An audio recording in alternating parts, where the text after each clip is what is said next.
Militairement, c'est fini. À 11h30, le mercredi 30, les soldats communistes entrent dans le palais d'Oklap où les attend le général Mine. Une autre histoire commence. L'ancien monde se liquide sans brutalité, comme si c'était écrit depuis toujours.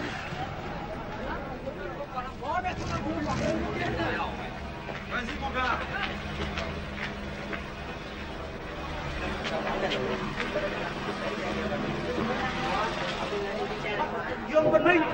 Nous avons capturé Gérald Mine, président depuis 2 jours seulement. Restons calmes et disciplinés.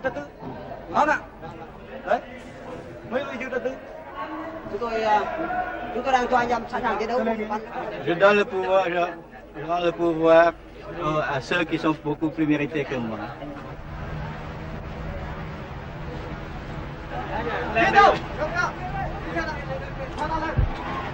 Này, khoác cầu AK nhớ lên. Cầm lấy khẩu súng này. Cầm mình cứ điện thủ cho mình đi đâu. Ôi sao cầm. Ôi. Cầm lấy.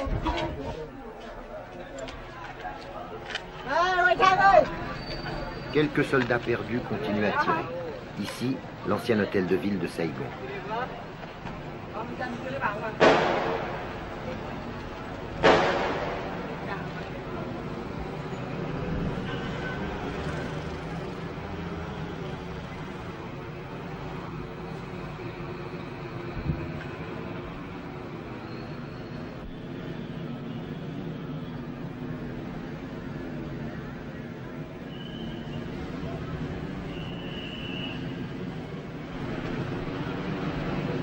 Pour lui aussi, c'est fini.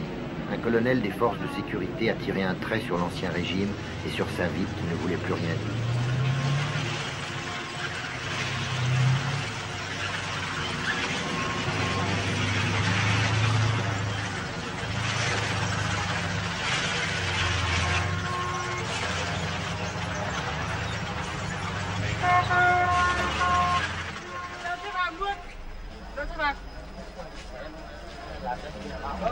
Les prisonniers au palais d'Oklap. Baissez les bras, dira un soldat vainqueur. Jamais dans l'histoire on n'aura vu une ville changer de main, changer de régime, avec aussi peu de brutalité et de représailles individuelles. Un signe pour la vie, que chacun interprète selon ses convictions et ses hantises, prématurément. Không bây giờ nha, nó đang thuộc ở trên tầng rồi.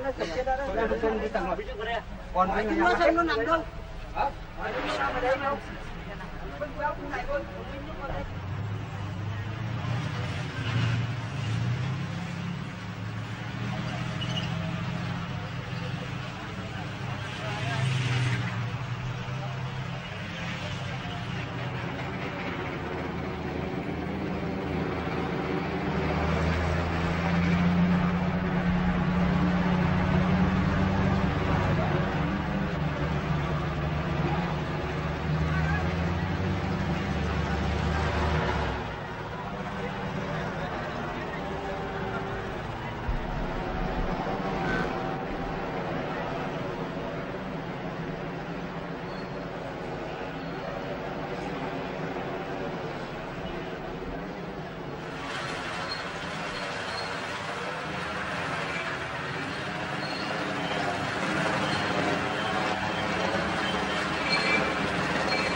Amorce de remise en ordre dans la ville livrée à l'anarchie.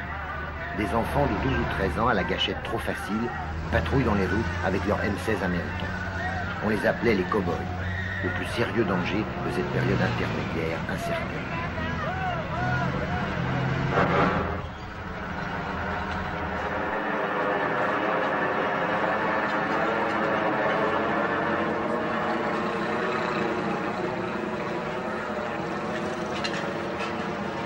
Les écoliers, pratiquement et symboliquement, nettoient Saigon de ses ordures passées.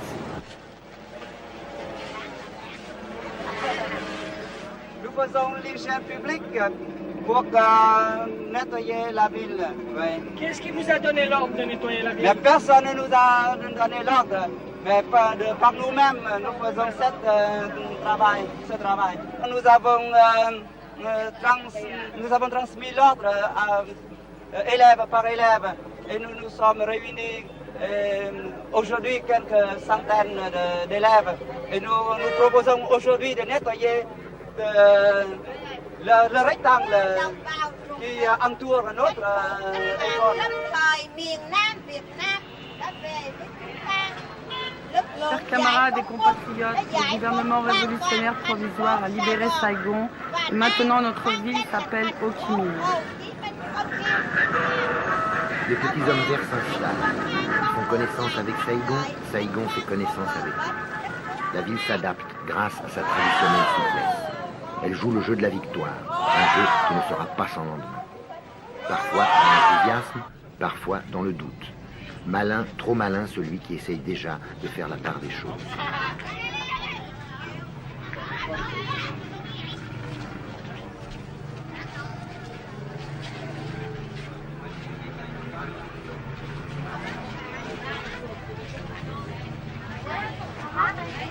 Les petits métiers continuent, les 100 métiers comme on dit.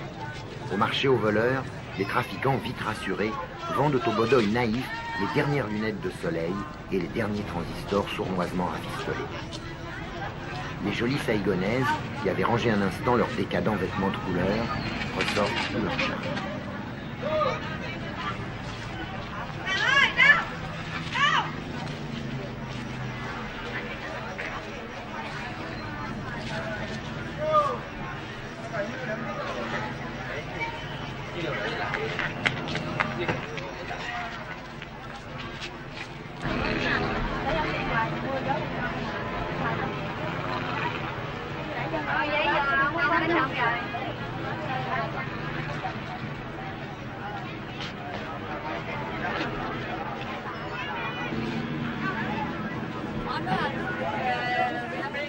Les motos, nerfs de la vie saïgonaise, ont soif.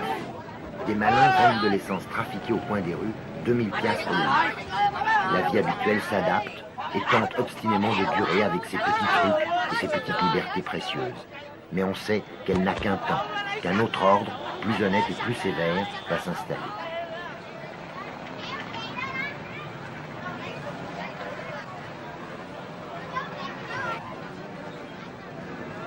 Il y en a qui sont prêts à tenter l'expérience du bonheur collectif de bon cœur. Mais pour certains, pour certaines, c'est un déchirement. Quelles libertés, à votre avis, vont être mises en question? Quel genre de choses dans votre genre de vie? La liberté de s'amuser.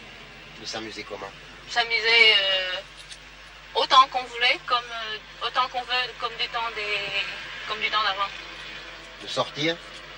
Sortir, danser, cinéma. Est-ce que vous pensez que vous pourrez lire les livres que vous voulez, lire les journaux Je que vous crois pas. voulez? Et sincèrement, je trouve que même dans les journaux, il y aura encore beaucoup plus de censure qu'avant encore. Mais pourquoi ils vont faire ça? Pourquoi ils ne laisseraient pas les gens libres?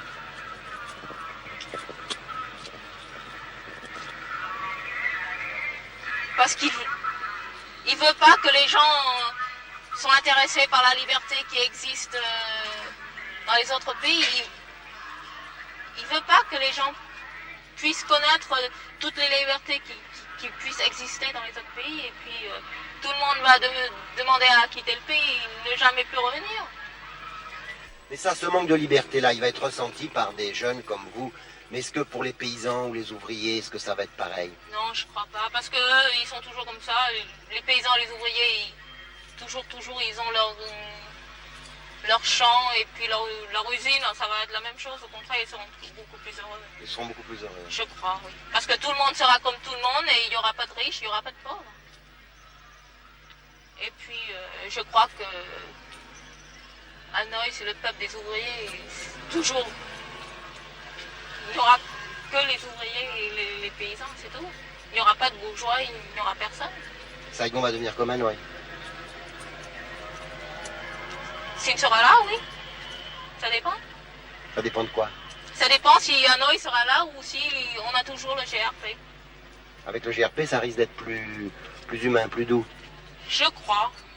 Mais pas tout à fait comme avant. Mais est-ce qu'il faut que ça soit tout à fait comme avant? Est-ce que c'était si bien que ça avant? À part la corruption Et si le gouvernement est dur, qu'est-ce que vous allez faire? Ben, on va essayer d'accepter au début. Si vraiment on ne peut pas accepter, soit peut-être qu'il y aura une révolte ou si tout le monde est courageux. Ou alors si tout le monde accepte d'accepter, accepte de supporter la vie dure là, il y aura une petite somme qui va essayer de se suicider pour essayer de raccourcir la vie et puis c'est tout. Et puis les autres ils restent, ils mènent leur vie dure comme ils veulent.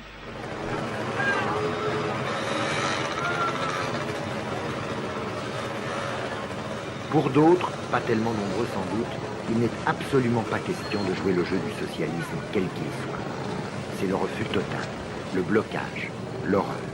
Comme pour ce jeune officier qui s'est battu jusqu'au dernier instant contre le communisme. Il n'a pas voulu être filmé.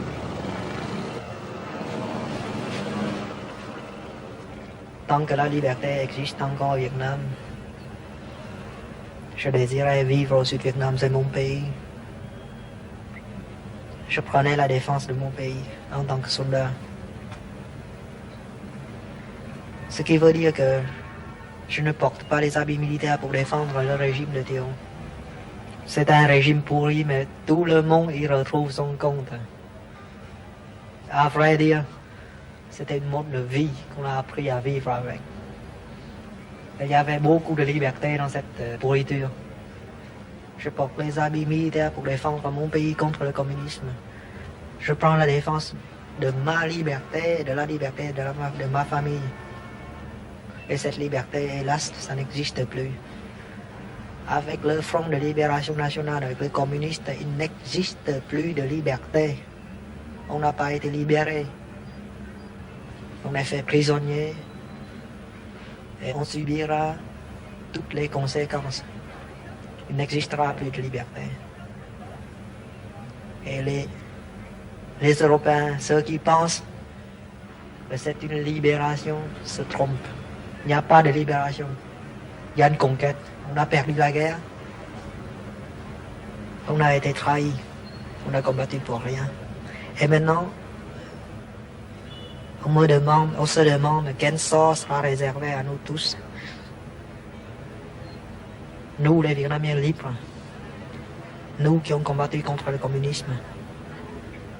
Nous qui avons reçu une instruction comme il faut. Nous sommes trop intellectuels pour être communistes.